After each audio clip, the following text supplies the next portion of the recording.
Yüce dağ başında bir gece kaldım, yarın feryadını düşüme saldım. Gurbet ellerinde sararıp soldum. Yâre giden yollar kıştır buzumdur. Oy dağlar dağlar, dumanlı dağlar, gurbette anam var, arkamdan ağlar. Benim çektiğimi bilmez o beyler, gelmeyin üstüme, dertliyim bugün.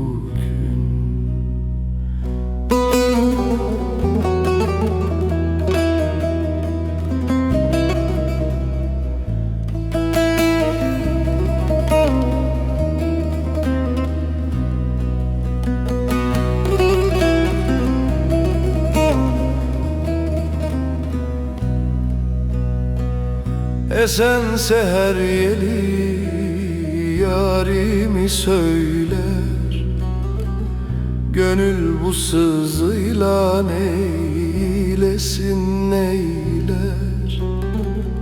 Sözüm feryadımdır, sazım sızımdır,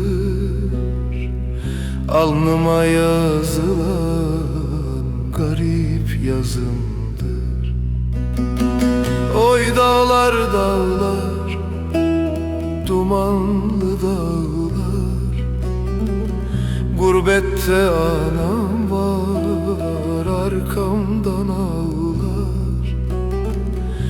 Benim çektiğimi bilmez o beyler, gelmeyin üstüme, dertliyim bugün.